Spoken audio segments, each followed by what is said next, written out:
Can everybody hear me? No. Well, it's good to see everyone. It's good to be back. I apologize for missing last week. Felt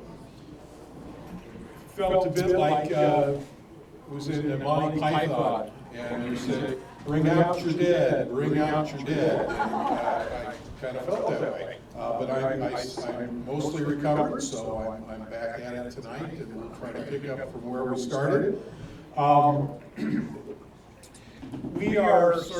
We're talking about the way in which the United Methodist Church is structured, and not just sort of the outlines of it, but also the theology of it.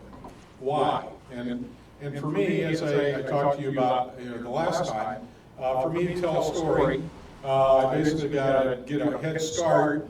As a historian, you can't know where you are unless you know where you've been. So trying to get some sense of how we arrived at this moment as Methodists requires, at least for me, to get a kind of a running head start to sort of talk about where we have been. You'll remember that the last time we spent most of our time talking about the history of Christianity up to about the year 1800 or so, the formation of coming out of the Reformation and Protestantism. We're going to go back and look at that in just a second again. And what I want to focus on tonight primarily is formation of the Methodist Church in the United States up to the present, and focusing on issues of what we call polity, which is this word here. It's kind of a fancy word. Fortunately, it's not terribly long, but to talk about governance, structure, how the structure is put together.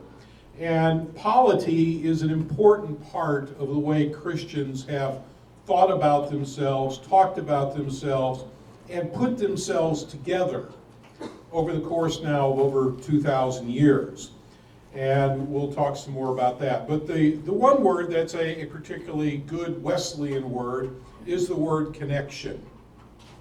We talk about connectionalism as a distinctive feature of what it means to be a Methodist. And that talks about the way in which we're organized in districts and conferences and jurisdictions and a general conference and all that kind of stuff. But the word itself goes back, actually, the first time we can sort of find a real evidence of this is in a letter from John Wesley from about 1748. And he's talking about really the purpose of the Wesleyan revival. Why are we engaged in this kind of activity? After all, as we remember, John and Charles were both priests within the Church of England. And to their dying days, they understood themselves as belonging to the Church of England. Methodists belonged to the Church of England. Their baptism was held there. They were expected to go there to receive the sacrament of communion on a weekly basis, if not more regularly, as John encouraged. But beyond that, John said the reason we need this revival is because we need to get folks beyond merely attending its service, merely belonging within a parish, and becoming joined together as fellow disciples of Jesus Christ. And so I want to read you just a couple of lines from a letter of his, which is very nice, and it's got a nice image in here, which talks about what he's attempting to bring about with what becomes the Methodist movement. And here, again, this is from 1748, and he uses the word connection, and he spells it with an X. Oh, I don't know why, but he uses the X. But it's just kind of nice. Are not the bulk of the parishioners a mere rope of sand? Think about that image for a minute. Are not the bulk of parishioners a mere rope of sand? What Christian connection is there between them? What intercourse in spiritual things? What watching over each other's souls? what bearing of one another's burthens. He uses the word burthens. We would say burdens, but it's a nice. But that image of a rope of sand. What's ironic about a rope of sand? There's really no rope at all. There's no rope at all, right? It holds nothing together, right? It's individual pieces of sand. And what happens the tighter that you hold a sand in your hand when you go to the beach? The tighter you hold it, the more you lose it. Exactly. So this image that John uses here is he says, look, the Church of England is organized into parishes. This was inherited from the Roman Catholic Church. These are geographical designations, and you belong to this parish or that parish. Hopefully you attend church, you're giving money through your taxes to support the church, but what is it that connects you there? And he said, for too many, there was no real connection beyond the geographic one. They happen to live in this parish, and that's it. But what John said we need to do, what Methodists do, is we bind folks together beyond a rope of sand and bind them together heart to heart. And we bind them to one another, and we bind them to the church. We're not trying to escape the church, we're trying to revive the church. And so for Wesley, fundamental the entire Methodist movement is this notion of connection, of being bound together and being bound to the church, and through that being bound to Christ. We are connected. I like to say, particularly within the Wesleyan movement, there's no such thing as Lone Ranger Christians. That's an oxymoron. That doesn't exist. It's not just me and Jesus. It's me and you in Jesus and her in Jesus. We are bound together. And to belong to Christ means to belong to one another. And it's an important fundamental part of what it means to be Methodist. Methodists are not obviously the only ones to talk about that. But it is something that's absolutely essential to us. Okay? So, it's kind of a quick rehearsal. And just to remind you, as we sort of walk through the history of the church, I wanted to emphasize the way in which church polity has sort of been split and organized over the years, over the centuries. And the traditional model is what we call an episcopal model, where you have a bishop. The best example of this is the Roman Catholic Church, which does it better than anyone has ever done it. I mean, talk about a bureaucracy. It's an incredibly powerful, well-run bureaucratic system, right? I mean that in the best positive way. And you go up through the local priest, who is in a parish, who reports to a bishop, who reports to an archbishop, who reports to a cardinal. Ultimately, the College of Cardinals reports to the Pope. All right? And so it's organized in this very hierarchical model. The individual parish, St. Joe's Parish out off Three Springs Road, doesn't get to decide which priest they bring in. That priest is assigned to them by the bishop, right? That's how this works. And it's a very different kind of model than the model that most folks in this neck of the woods are used to. Now, we will talk about as Methodists what that means, but Baptist churches don't work that way, right?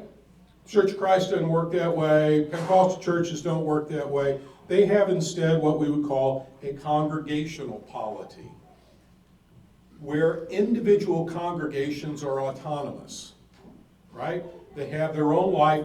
They get to call and dismiss their clergy, right? They will put out a call and say, we're in need of a preacher. They might bring some in. They'll do some test sermons. They'll do some interviewing. And then the church will vote. And they'll say, we want Bob Smith as our preacher. Well, 2 years from now, they can also vote and say, we're done with Bob Smith. We want Harry Jones, right? And they can make that kind of a decision. right? Because those congregations are independent. That idea of an independent congregation is something that emerges coming out of the Protestant Reformation on kind of the radical wing of the Protestant Reformation, but becomes a central feature of American religion. Given what becomes the United States, a very democratic society, this is a model that really takes hold in the United States because, again, this democratic society, that seems like a democratic way to approach things, right? Well, where Methodism comes in is that Methodism is somewhere in the middle here. We have a bishop, which we'll talk about, but it doesn't operate in quite the same way.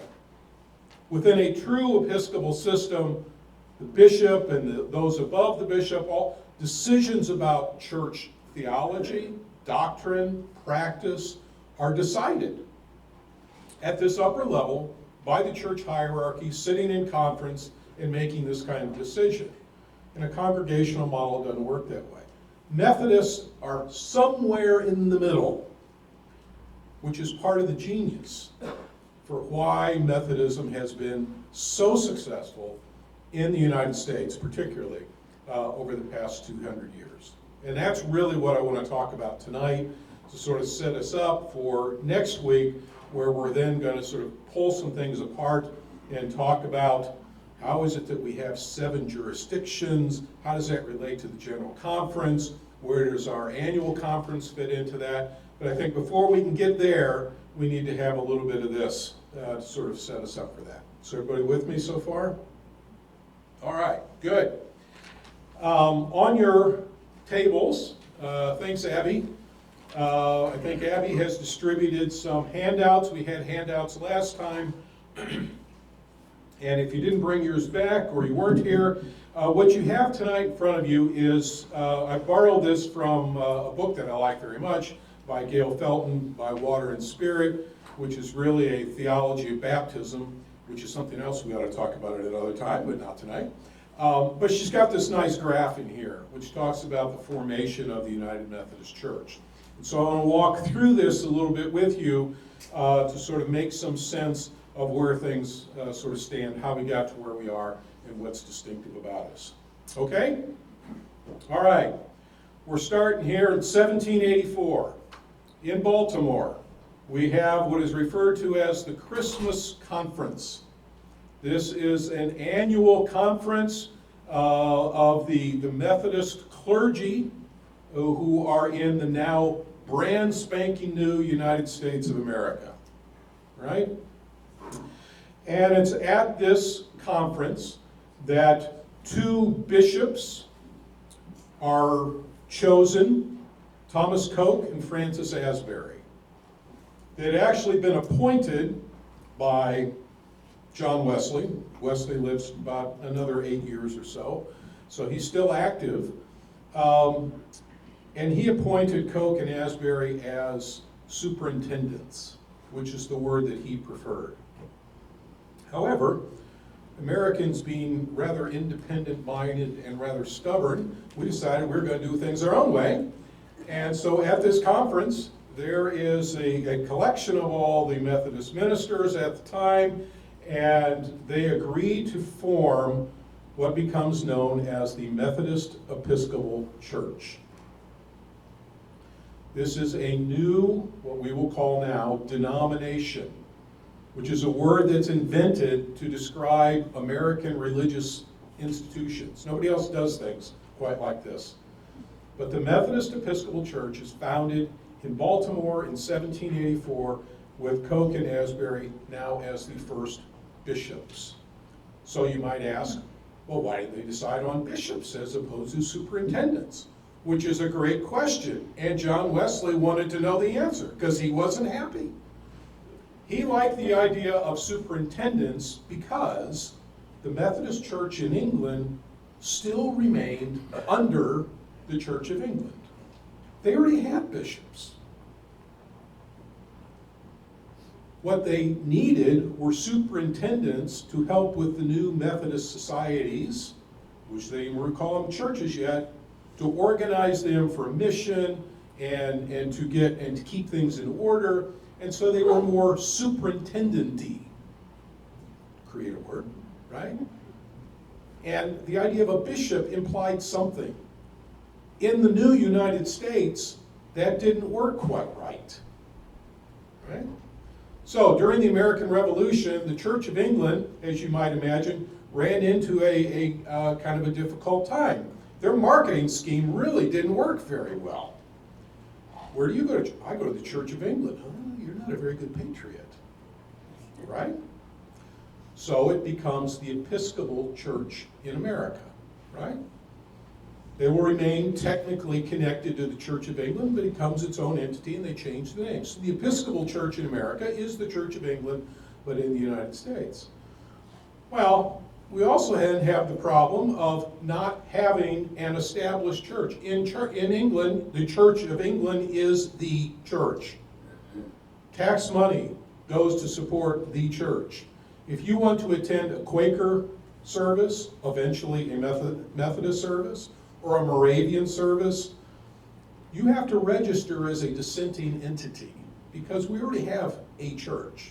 You're not a church, you're a dissenter. You're over here somewhere.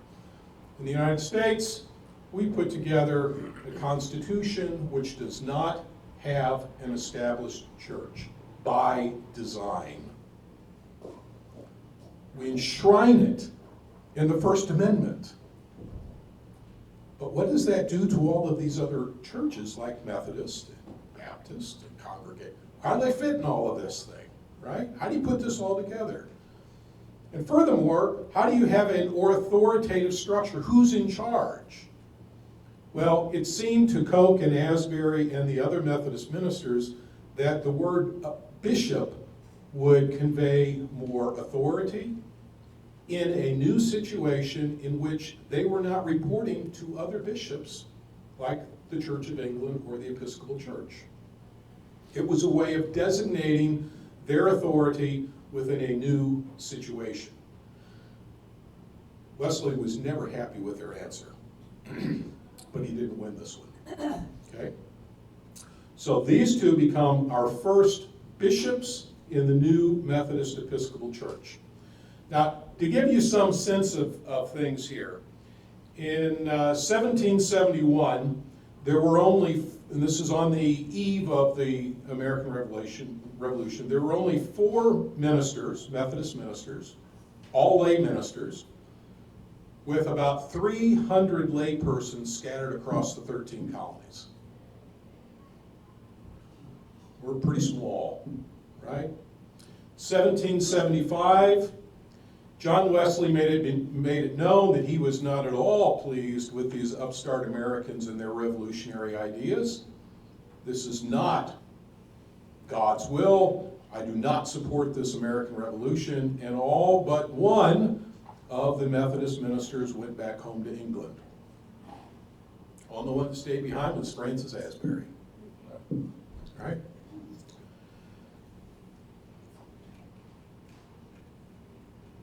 Between 1776 and 1850, the Methodist Church grew from this nothing to become the largest Christian organization in the new United States.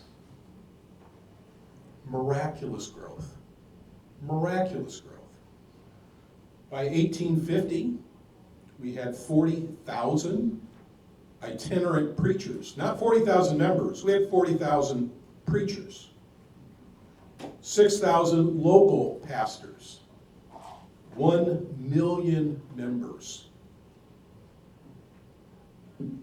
It was an absolutely remarkable change in turn of events.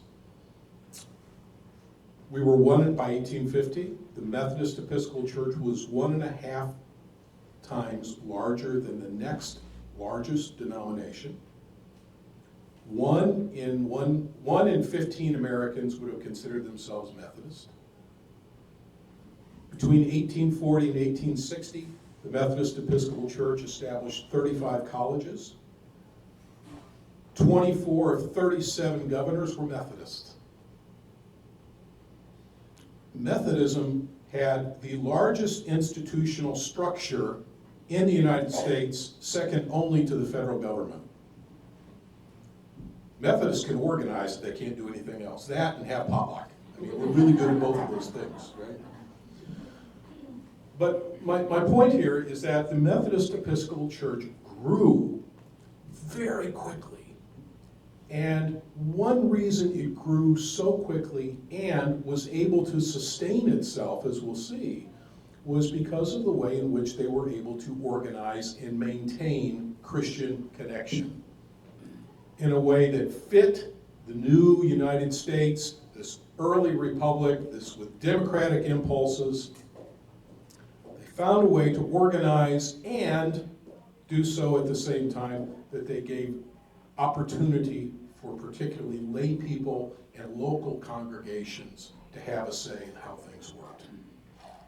It was nothing short of genius, the way in which the Methodist Church was able to move. So we'll talk a little bit about that. Continuing down on your chart here, just to give you some sense of things, Dalla asked me at the end of last time, where is the African Methodist Episcopal Church on this chart? Which is a very fair question. The only thing I can say is Dr. Felton left it off because it wasn't particularly pertinent to her particular conversation here. But if you write out to the left hand there on the side, you might put 1794. In 1794, Bethel Methodist Episcopal Church was formed in Philadelphia, Pennsylvania, as the first African Methodist church. It was particularly for former slaves who were living now in the North, and it was particularly geared toward them. And over the next 20 years, a number of Methodist churches specifically for African Americans, freed slaves, were developed and grew throughout, particularly Delaware, Pennsylvania, New York, and New Jersey, right? What year was that? Well, the first church formation was in 1794. In 1816, you have the formation of the African Methodist Episcopal Church as a separate denomination specifically for American blacks. This was the result of 20 years of Richard Allen, who was the founding pastor at Bethel, wrestling with white superintendents and bishops and not happy, and eventually sort of saying the only way we're going to make any progress here is to go out on our own. And so the first significant split, you might say, in the Methodist Episcopal Church happens over the issue of race. And that's in 1816. The African Methodist Episcopal Church continues on today. I must admit I didn't happen to look up membership numbers before we came tonight, but it remains a very strong, vibrant denomination, which continues to have on-again, off-again conversations with the United Methodist Church about rejoining, which could be a very interesting thing, right? So that's on this sheet as well to add. You'll see, and I'm not going to talk much at all about the right-hand side of this chart. You will see in 1800 we have the formation of the Church of the United Brethren in Christ, Philip Oderbine and Martin Boom, and then the Evangelical Association with Jacob Albright. These folks are part of kind of a German Methodist tradition, influenced by German Pietism, the Moravians, and these folks are establishing associations as well. The reason they're on this chart is because they are, by sympathy and by connection, Methodist, broadly speaking, and will eventually come down here to help form the United Methodist Church in 1968. Those denominations will come together and eventually join what becomes the United Methodist Church all the way down in 1968. So they're on the right-hand side of this ledger.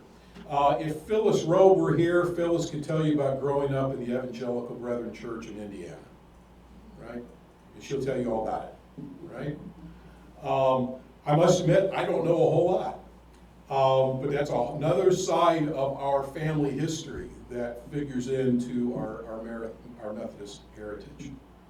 All right, scooting on down here a little bit, we get to 1830. And this is an interesting one. We have the formation of the Methodist Protestant Church. This is a church split. We'd actually had an earlier church split, it's very minor, very small, back all the way in 1792, prior even to the African Methodist Episcopal Church. That was the Republican Methodist Church, I think that was right, Thomas O'Kelly. This is before Democrats and Republicans, it meant something a little bit different. But the impulse remains, and in 1828, 1830, we have the formation of we have a split, we have a schism, and we have the formation of the Methodist Protestant Church. In most ways, the Methodist Protestant Church looked like the Methodist Episcopal Church, with one exception, a big one. They said, you know what, we are tired of bishops telling us who to bring into our pulpit and then taking them away. We're going to do this on our own. We're going to be Congregational Methodists. And so the Methodist Protestant Church formed in 1828, 1830 over the issue of church polity or structure, organization. And they made a very clear decision to separate from the Methodist Episcopal Church because they wanted a more congregational-oriented structure. They will remain an independent Methodist denomination all the way down to 1939, when the majority of them will rejoin the Methodist Episcopal Church. They got to the table, they got to the conference where they're all going to join, and those folks from Mississippi just decided that they just couldn't do that anymore. And so the Mississippi delegation pulled back out, and so there is still a Methodist Protestant church primarily headquartered in Mississippi, because those folks just couldn't do it. Couldn't go that far, those Yankees, right? Just couldn't do it, okay? But I sort of take you this way because this issue of how we organize and how we maintain our connection is a fundamental part of our history.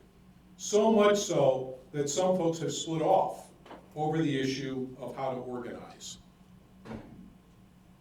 But for the main branch of this river we call the Methodist Episcopal Church at this point, the central feature here is of a connection. And here's where we need to talk about how the bishop operates. The bishop doesn't operate in the same way that the bishop operates in the Roman Catholic Church or even in the Episcopal Church. The bishop is not intended to be God's vicar on earth so much as a prophet to help organize and coordinate the mission activities of the individual congregations and those conferences.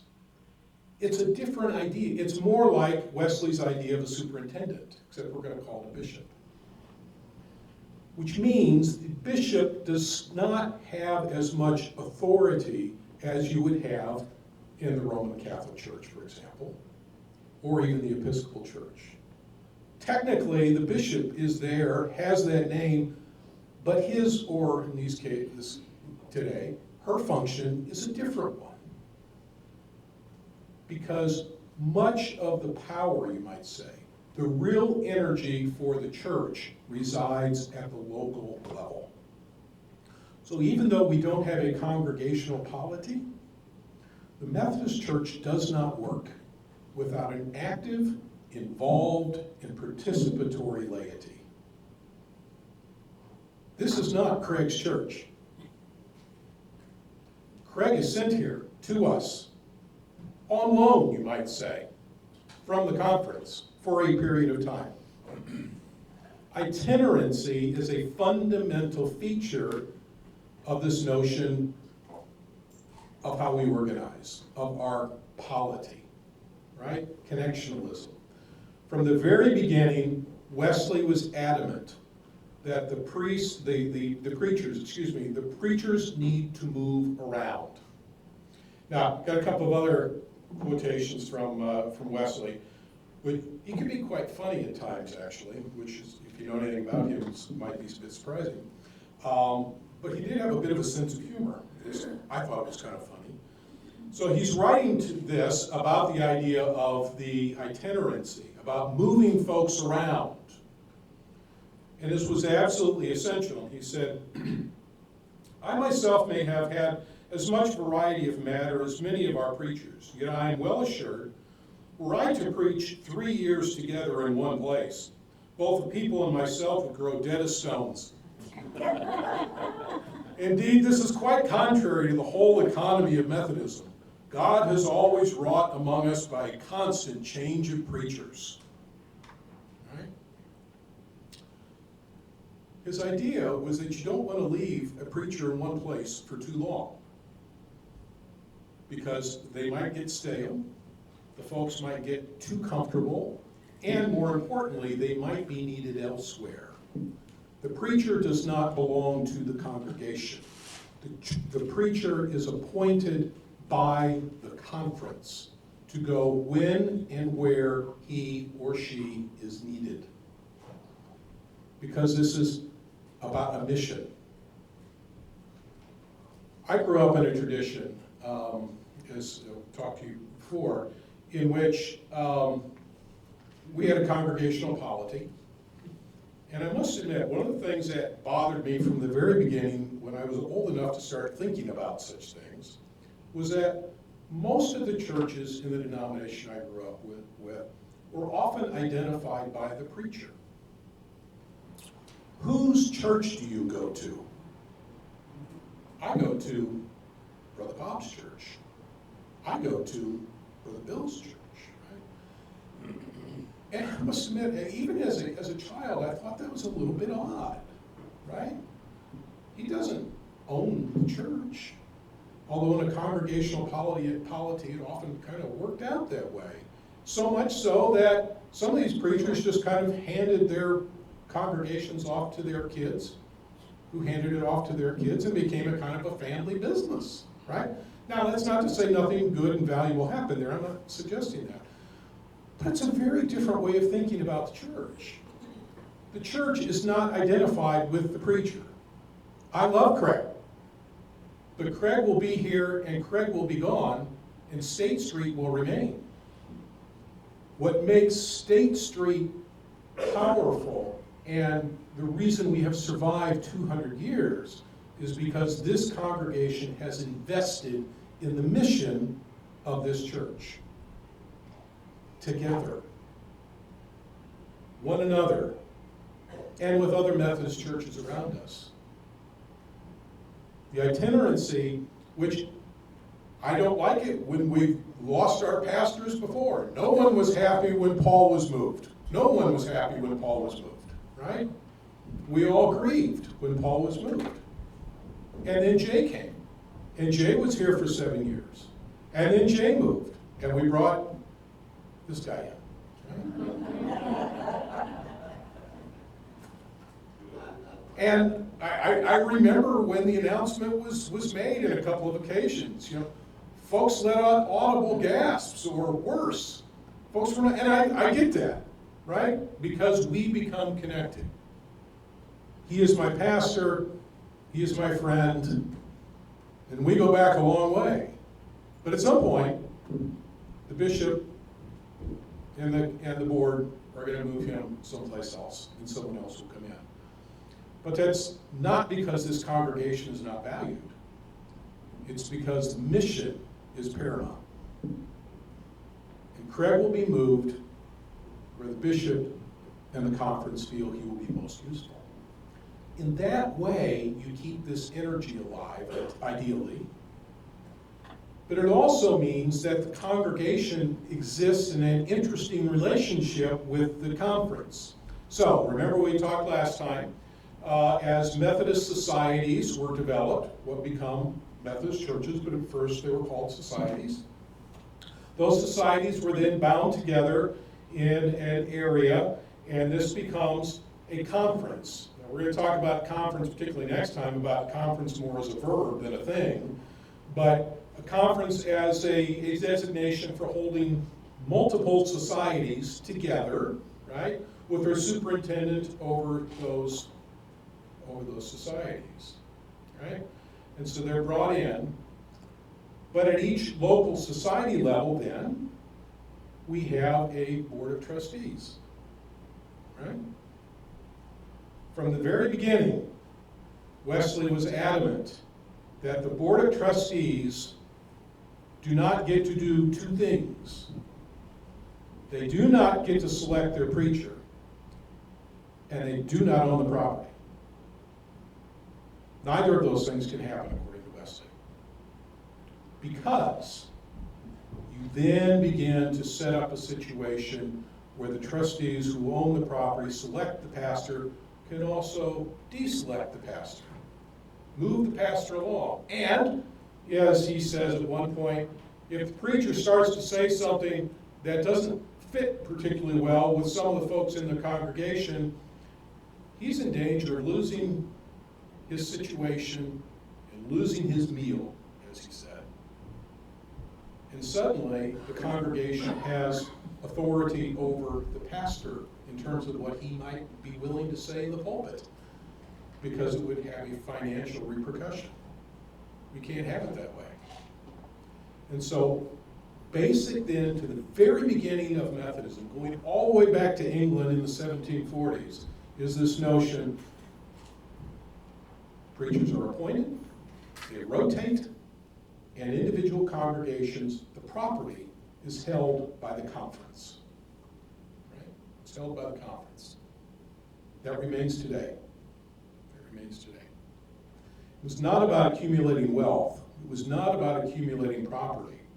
It was about preserving the purity of the mission and the purity of the congregation. Now, has it always worked? Well, no. We've all had appointments. Churches have gotten appointments where the appointment wasn't a particularly good one, and they couldn't be happier when that person moved on to the next charge, right? Or they lost someone that they really wanted to hold on to. Or there's struggles over church property. It's not worked perfectly, as we've said from the beginning. Why God decided to use a human institution like the church to carry forth his kingdom, I will never understand. It makes no sense, because it's not terribly efficient. But that's what we have. But this is the way Methodism has developed. And again, the point is to preserve the mission and the calling of the church. Okay? Is that clear, at least up to this point? We're going to talk some more about that next week, too. Okay? Yeah, at this point, if anybody has any questions, feel free. Yeah? If you could pinpoint one thing about why the dynamic growth in the beginning, would you pinpoint Francis Asbury with the connection and organization?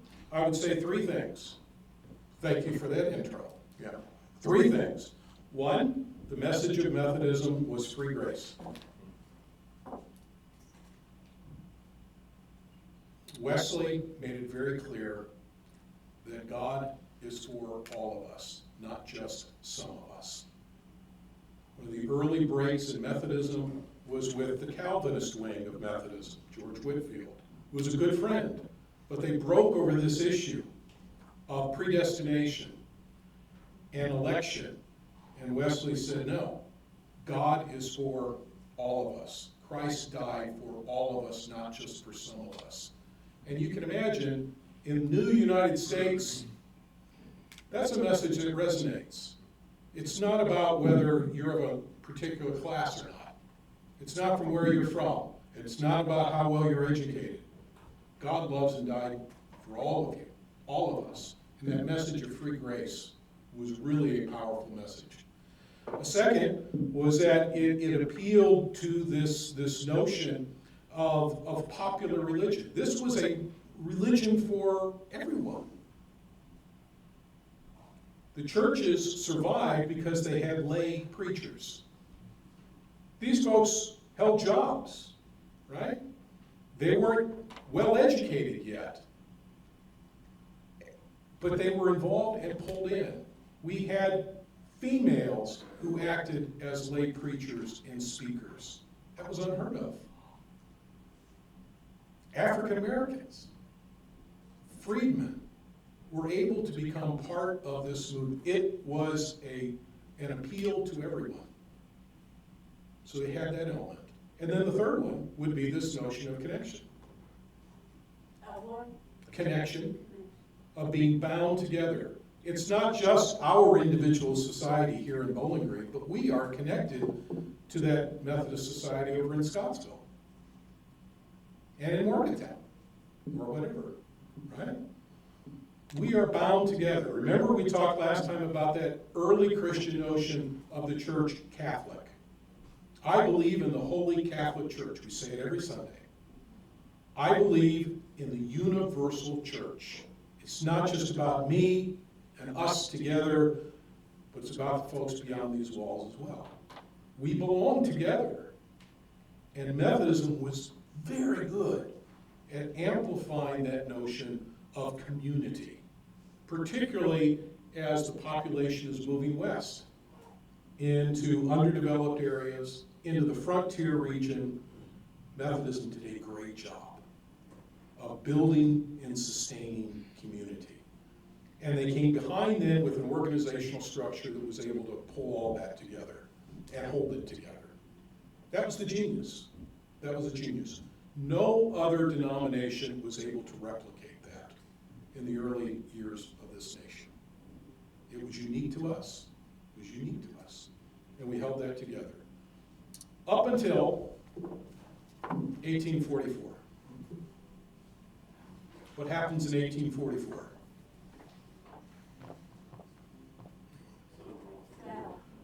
We're on the eve of the Civil War. In 1844, at the General Conference, a vote was made, passed, a resolution passed in the General Conference, which called for the, I'm not sure what the technical term was, to remove the Bishop of Georgia from his position because he held slaves. The Bishop of Georgia, whose name was Andrews, was a slaveholder. And this had been a point of conversation, as you could imagine, for several general conferences. They were arguing about this leading up to this. And finally, in 1844, they had a vote. The General Conference voted to remove this Bishop of Georgia because he was a slaveholder. John Wesley was an adamant abolitionist, or at least opposed to slavery. That carried through, and every Methodist preacher until about 1800 would have toed the line on being opposed to slavery. But as Methodism grew and moved farther into the American South, as you might imagine, given the economy, the emphasis on slavery began to be lessened and lessened, so that by the time we get to 1844, slavery is a part of the economic life throughout the South, and that included Methodists. As a result of this vote, Methodists in the South voted with their feet and left. There were about 25,000 Methodist members in the South, with about 1,200 clergy, and they left and formed the Methodist Episcopal Church South. So in 1844, we've got the MEC, the Methodist Episcopal Church, and we have the Methodist Episcopal Church South. They split again over the issue of race. This, of course, is around the same time as the Southern Baptist Convention is formed over the issue of race. Race splits the Baptists, it splits the Presbyterians. It doesn't split the Episcopalians, although they were split, but they didn't officially do it. And it split the Methodists, right? And so you have separate denominations. This will remain the fact up until 1939. Just about 100 years. So, State Street United Methodist Church was founded as a, what kind of church? Are we north or south? South. So go look at the stone on the front of the church. It'll tell you, Methodist Episcopal Church South. We were an MEC South Church. Right? Trying to remember, one just down the road over, the older one, what joined with Faith. What's that? Kerr. Kerr was an MEC church, a Methodist Episcopal church. So we had two in town, north and south, right? Larry, I would just mention, we didn't start that way. Yes, thank you. I misspoke. It didn't start that way. But when the split occurred, that's where we went. Okay? This is a major division in the Methodist Church in the United States, as you can imagine. It's not going to be repaired until we get down to 1939, in which North and South will reunite, and most, except for those Mississippians, from the Methodist Protestant Church are going to join, and now we are back to the Methodist Episcopal Church in 1939. Okay? We're going to talk more about that next week, because the merger, reintegration of the church in 1939 has a significant impact on the shape of what is now the United Methodist Church. As you can imagine, folks from the MEC South were leery of rejoining those Yankee cousins. They wish to maintain distinctive elements of their life within the church, their structure within the church, and I'm afraid to say it included some what we would call today racist elements within their polity. One way to get around that was to establish this notion of jurisdictions. Up until 1939, the Methodist Episcopal Church was not divided regionally. 1939, we reformed the church, and we now have 7 jurisdictions, including the southeast jurisdiction of which we are a part. Okay? That has a very profound effect on the way in which the church governs itself.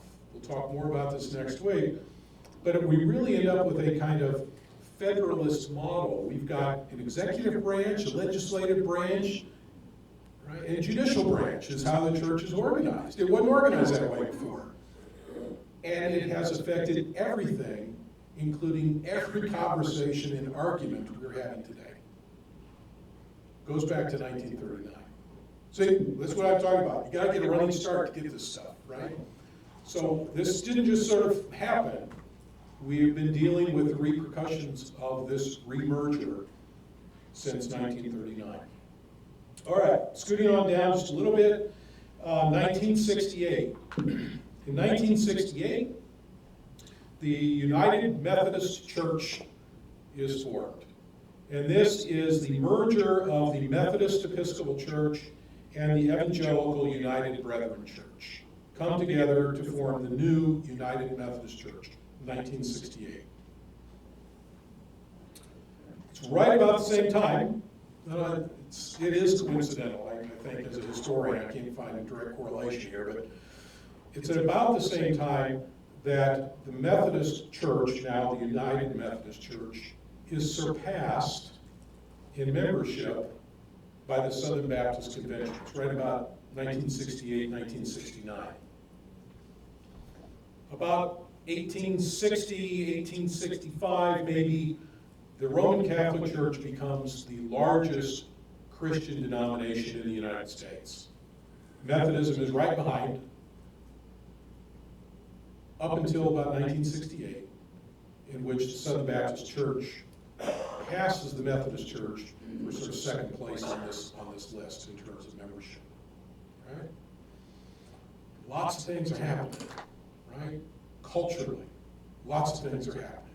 Those of you who lived through the 1960s know what a tumultuous time that was for us culturally, politically, and religiously, right? We are still living through all of that. And what we begin to see is some pretty profound changes in the way in which Americans identify themselves religiously coming out of that period, right? So I've got really three things to take away from tonight. And we'll go back and revisit these again next week. The three things I want you to take away from this sort of brief story here. What has characterized American Methodism is what I'm going to call creative tension. I would tell students that say, you know, Methodists, they are schizophrenic. It's the only way to say it. On any given Sunday morning, Methodists can't make up their minds whether they're Episcopalians or Baptists.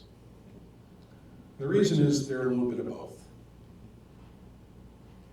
Methodists are committed to the idea of the church as the place where the word and the sacraments are given.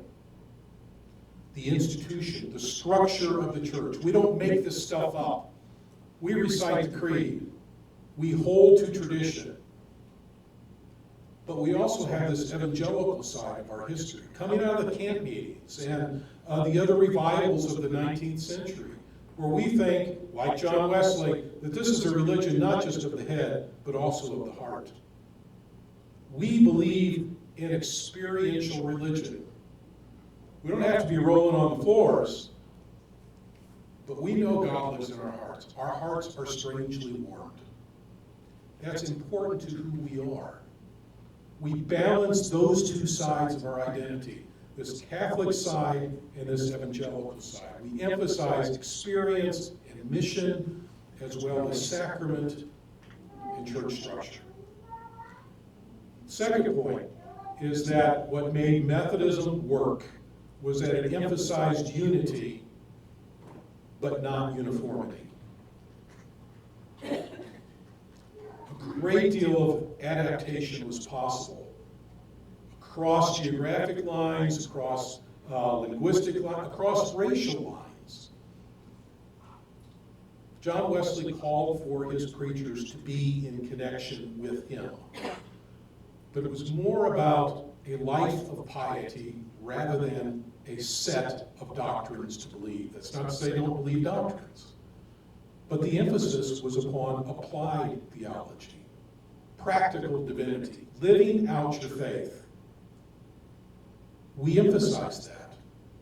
And Methodists, from the beginning, have emphasized this notion of unity. We are bound together, and we are moving on towards perfection together, in conversation together. And that's central to who we are. It's central to our notion. And then finally, is this notion of connection, of being bound together. We are not in this alone. We are going to get through this, whatever this is. We're going to get through this together. Here in this room, congregations across the street, across the state, across the world, we are in this together because we belong to the Church Catholic. Not just State Street, not just the Methodist Church. We belong to God's church. It's not Craig's church, it's not my church, it's Christ's church. And we're called to mission, and we're called to be a holy people, and we are called to move on towards perfection, as John Wesley would say. And that's what we do. That's what we strive to do. We work through all of these things, we wrestle with one another, we argue with one another, because we care. And we want to move on to perfection. And that's who we are. So, that's it for tonight. We'll pick it up next week.